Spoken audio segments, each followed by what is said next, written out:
Hi everyone, this is M4G Advocacy Media. You're watching the Journey Series podcast. I'm Mark. And I'm Krista. And we have a very exciting episode today, season 3, episode number 3, with Jennifer Bergman, and she's going to tell us a bit more about her story and how she advocates for other people with disabilities. Hi, Jennifer. Hi, Crystal and Mark. How are you? Doing great here. So go ahead and I guess let's just start. Tell us, feel free to share your journey and wherever you want to start that makes the most sense for you. Go ahead and start there. Well, when I was 38 years old, I got a few vaccinations through my doctor. And a few weeks later, I started to notice some pretty serious symptoms like double vision and weakness, and I started falling down. And I went to Surrey Memorial Hospital quite a few times, over half a dozen times, and each time they sent me home. The test came back normal. Finally went to my GP. She said that this is definitely a neurological issue and sent me off to a neurologist at Royal Columbian Hospital. And turns out that a few weeks later, they had to put me into a medically induced coma. They diagnosed it. It was a working diagnosis of Bickerstaff brainstem encephalitis, which is a variant of Guillain-Barré disease syndrome. And I was in the coma for about 6 weeks, almost didn't survive. Then I spent about 18 months in the hospital recovering. Then about 2.5 years in rehab and group homes, and finally transitioned in 2013 to the home that I'm currently living in. It's a share home. It's my caregiver's home. She lives here with her family. And I have my own full suite inside the home, and I have care 24/7 care with her. So it was quite a journey. And I've spent the last 13 years adapting, to a new body. I'm now a power wheelchair user. So I had to adapt to the world as a wheelchair user, which was quite a challenge. And I had to adapt to the way the world saw me, even though I haven't changed as a person. The illness didn't impact me cognitively, but I noticed that I was treated quite differently by people in the street, the public, even sometimes my own loved ones. And as a result of that, I became acutely aware of the differences between living with a disability and living without one, and the privileges that come with having a fully functional body in this society. And I felt compelled to share my journey, my story, and it was important for me to share how I felt about being treated differently as a result of disability, even though I haven't changed as an individual. My personality hasn't changed. So a few years after I was out of rehab, I started a Facebook page called A Day in the Life of a PWD, a person with a disability. And I've been running that ever since. And I wanted to find a way to share in a humorous way all the odd and ableist ways that I was treated and that I saw other people with disabilities different from my own. And so I started creating these comics Now I can't draw worth a lick, so I had to find a comic making app. And so I started using this comic making app with pre-drawn characters and items with, clip art from the internet and that sort of thing. And I've created about 350 of these different comics, Wow. just highlighting these odd situations that people with disabilities face on a regular basis and poking fun at how ridiculous these interactions are and these different ideas and perceptions of people with disabilities. Just recently, over the last couple of years, I've gotten involved in theater again. I have a Bachelor of Fine Arts in Theater from Simon Fraser University that I received back when I was non-disabled.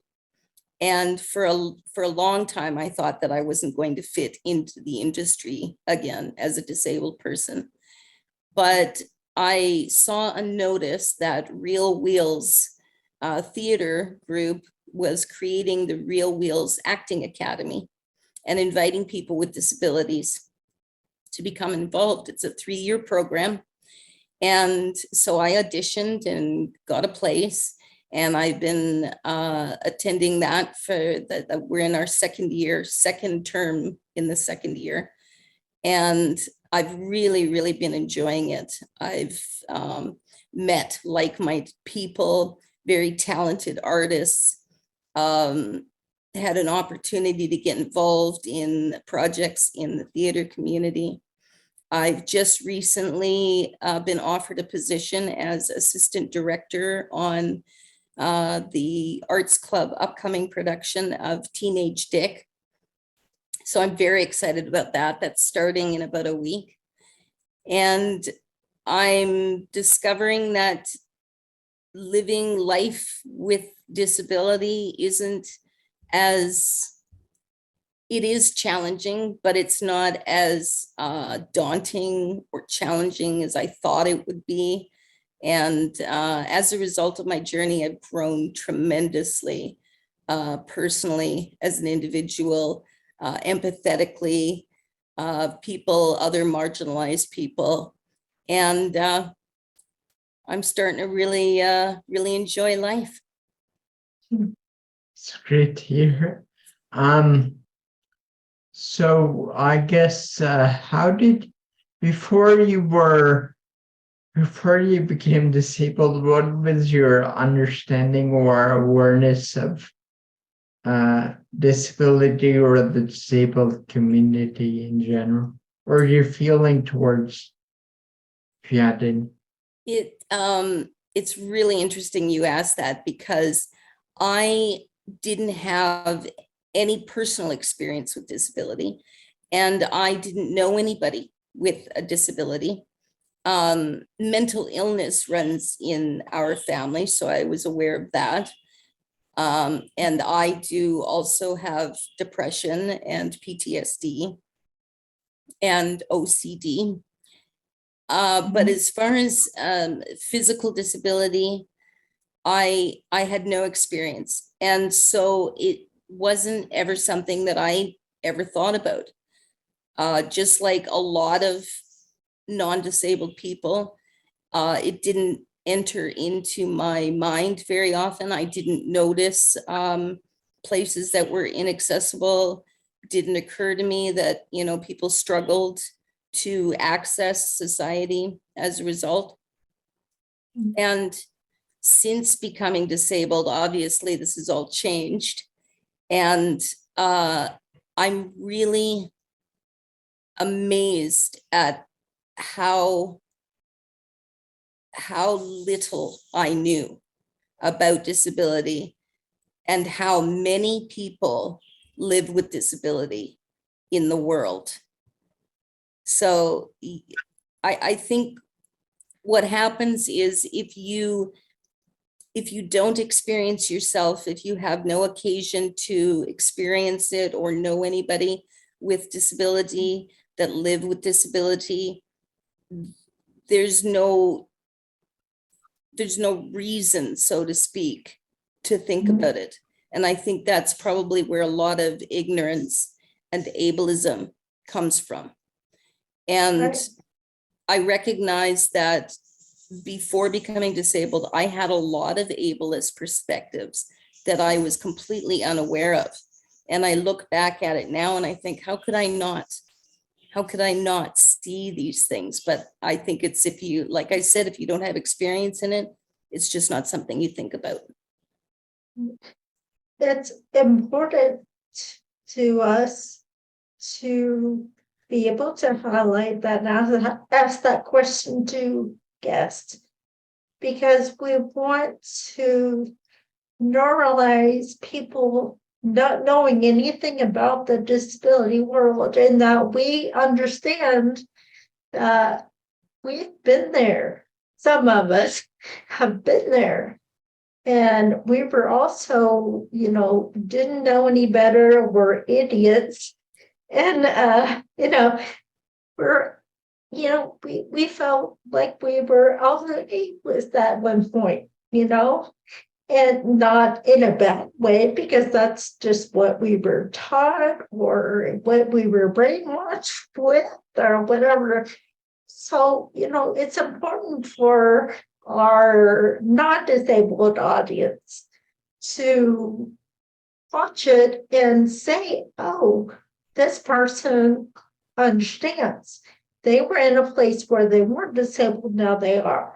And, disability can happen at any point, any second. So thank you for answering that so well. Yeah, and I think that's why advocacy and spreading awareness is so important, because you're absolutely right. Disability can happen at any time to anyone. And really, if you live long enough, you will experience disability.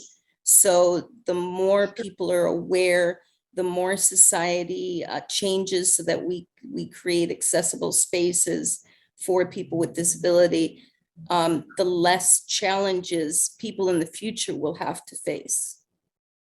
For sure.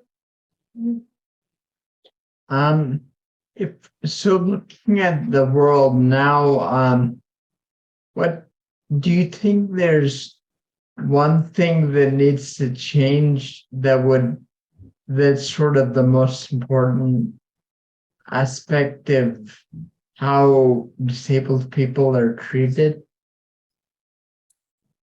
Well, I think particularly in our society, Western society, I think media and entertainment is really important in representation and inclusion.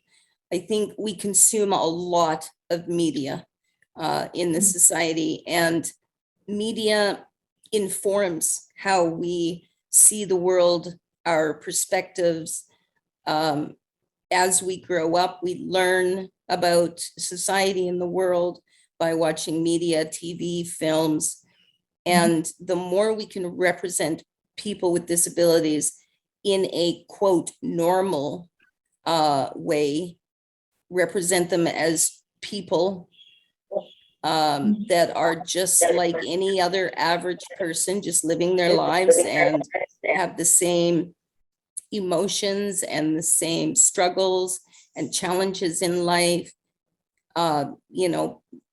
Many people with disabilities work and have families and are married and they travel and they're just like everybody else in the world. And if media were to represent that in a more realistic light, I think that would go a long way in helping society include disabled people and see disabled people as just average, regular people. I think that's an important point, because that's it. If we're relatable to other people, and they can understand we're just like them, just maybe we walk a little different, or we have to use a wheelchair or whatever, instead of viewing us as these mythical sort of mystical creatures. We're not like unicorns. I mean, we're all unique, but no, we're average people. We're just people. We actually just spoke with someone in the media industry in a Journey's episode. Well, she's going to be, we're going to schedule it the week after you, but it was interesting. So we just had that conversation. Yeah, well, I mean, it's so important for the world to see each other, not just people with disabilities, but people of color, people from different backgrounds, people that are older, you know, elderly people, with empathy and understanding and acceptance and inclusion. The more that we can do that, the like I said, in the future, the less challenges people will have fitting in to the world, because like you said before, disability can happen to anyone.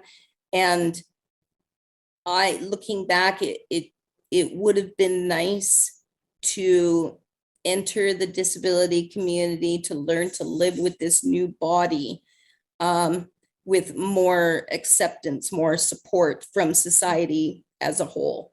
Sure. Mhm. Yeah, it baffles my mind, all the things that I was sure was in place. I had no clue, and my family had no clue that those things weren't actually in place, and we didn't have any resources to go to. It was kind of like the doctors were like, okay, here's kind of what we know, but you're on your own. And, so it's, we don't want to have that be a thing going forward. We want to build a support system and build a community. I mean, not that there's already not one, but we want to help further that community. Yeah, and I think the other important thing is, financial resources and independence. One of of course, I used to work before I became disabled. I'm no longer able to work full-time. So I rely on government assistance through disability. And while I understand that these supports are in place to help people be able to have basic needs met and not end up on the street, it's also important to recognize that there's more to financial independence. There's more to quality of life than just basic needs. And even the supports that we have now in BC and across the country are barely enough, often not even enough to meet those basic needs. And then there's nothing left after that. So there's a big difference between being able to stay alive and survive and have a life, have a quality of life, be able to enjoy hobbies and go out and do things. And I'm eternally grateful for my fellow citizens who pay their taxes that allow me to be able to live and survive. But especially with what's happened with COVID and the support from the government, and the government determining that, $2,000 a month per individual is the basic standard of living. And yet the most you can get from BC Disability as an individual is about $1,300, $1,360 a month. So there's a disconnect there, obviously, between what the government deems is a regular standard of living for average people and a different standard of living for disabled people. And oftentimes we have to take that bare minimum and make certain choices and sacrifices. Like, let's say you want to feel better, which everyone should have the right to feel good and be healthy, and maybe you've been working really hard and or going through a lot of stuff, and you want to spend a little money on something a little extra. You shouldn't have to choose between putting food on your table and you know and Exactly. or sacrificing your rent payment to maybe treat yourself once in a while. Yeah, Yes. I mean, like, we understand the whole concept of saving for what you want. We understand that. But at the same time, okay, say if you worked for years and then you can't work anymore, but when you were working, the government now takes part of what you made, which was, supplementing what I didn't already make. And so now you're getting half of that 1,300 you mentioned, Yes. you know, I just, then you do. yeah, I So your just, prize for contributing. And exactly. what I tell you right away when you get out of the hospital, find what makes you happy, contribute to the world, but at the same time, we're going to penalize you for doing it. Yes, I discovered just recently, my husband of 14 years passed away in March from liver cancer. And and after, grieving and dealing with that trauma, there was also the financial burden that I had to experience, which was I received, as a result of his passing, I received a CPP survivor's benefit. And because he was a government employee, he also paid 50% into the municipal pension plan, and his employer paid the other 50%. So I'm receiving that as well. And at first, I was really happy about this and thought, well, this may improve my financial situation a little bit. I mean, I'd far rather have my husband back, but having this little extra income was wonderful, I thought, until I discovered that CPP and MPP are not exempt income. So they take dollar for dollar the amount of my gross income from those two sources from my disability payments, which now means that my disability payments have basically been cut off. So my income, or my disposable income, is now less than it was before these two sources of income happened, which, again, I understand that the supports are there to help us survive. Yet it almost feels punitive. It feels like punishment for bringing in income. That's true. And, it makes me now look back and wish I never bothered to fill out the paperwork and go, jump through the red tape to get it done, because, as a result, I have less money than I did before. That's the sign of a society that has some problems when they punish people for doing the right thing.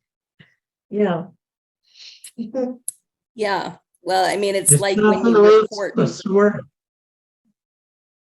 when you report on your, you have to report on your monthly report card, whether you have income or assets or whatever. And you're right, it does feel like punishment. You do the right thing, you report your income, and then they snatch, Yeah. income away from you as a result. And So how are you supposed to save anything if those things happen? You know? and Exactly. the sad thing is the people who don't follow the rules and don't pay their taxes, stash money in offshore accounts, they get away with it. They can take they can make these tax havens where they give to a charity and get lots of taxes back, but no, they can also own the charity. It's really, yeah, it's really messed up. But they end up getting richer. While the people who want to do the right thing and follow the rules, be law abiding, get punished for it. Mhm. Yes, terribly frustrating. But what can you do? When you're beholden to the government, then you Nothing. have to follow their rules. And Right. I used to feel not guilty, a little bit shameful that I could no longer work and that I was relying on the government. I was relying on the taxpayers to help me survive. I don't feel so much that way anymore, especially since, the vaccinations were what caused the illness in the first place, right? So the government sanctioned vaccinations made me disabled. But yeah, I mean, since all of this has happened, I don't feel so bad about my situation anymore. It is what it is. And I can only do so much, and I do my best to be a productive member of society. But you can be a productive member of society in a lot of different ways. It doesn't mean that you have to work or contribute to the economy. There are many different ways you can contribute to society. Yeah. Tell us a bit more about um, the comic you write. How do you Oh, yes, I was Okay. gonna touch on that. go? No, you go for it. I really Just wanted to bring that up before I forgot. I didn't really have a question formulated in my head. I was So you said that him and I have been talking a lot about it'd be funny to do a skit, like you're talking about the comic, like of the stupid, idiotic things that people, ableist people talk about, and they kind of are like, in the end, it's kind of like, oh yeah, okay, but but doing it more in an acting way. But we've kind of been like, yeah, no, I don't know about that. So that might be interesting, kind of, because we also have a website, right? So it might be interesting to get with you on posting some of those, maybe. I would love to Um, do that. I don't, I make them for the fun of it. I make them to spread awareness. So I've often had people ask my permission to use it in their projects or whatever. My standing rule is that anybody can use them at any time for any purpose, as long as it's, a kind purpose. Yeah. Yeah, it's not something that I'm interested in marketing or making money off of. It's just for the joy of doing it. So absolutely, I would love if you could use the whatever comics you feel appropriate. Sure. Yeah. That I'll sounds great. I'll send you the link to the website. I have a website where they're all listed. I post one up every day on the Facebook page.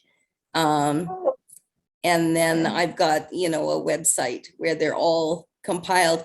I'm currently in the process, there's about 350 of them. So I'm currently in the process of adding alt text to them finally, because I wasn't able to do so before. And it was something that really frustrated me. And Yeah.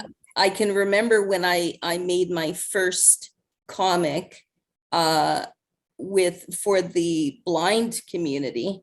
And I realized, well, I'm making this comic for the blind community, but I don't have any, it's not accessible to them. That doesn't make any sense. So I finally discovered how to add alt text to the images on the website. On the Facebook page, I've added alt text and image descriptions, but on the website, I never was able to. Well, I've finally been able to, so I'm in the process of doing that. I'm very excited about it because, it finally makes it all accessible for everyone. Yeah, we talking about that. We just were excited because we just made our website accessible for everybody, whatever disability they have, they can go set it the way they need it, for them. And so it's easy to do when it's kind of a practice what you preach kind of thing. So it was really important to us, if it could have happened financially a while ago, it would have, but no, it's important though for the disabled community to be able to access what you're talking about. Yeah, exactly. And it's a good feeling. It feels good to be able to put stuff out there and know that everybody is going to be able to access it.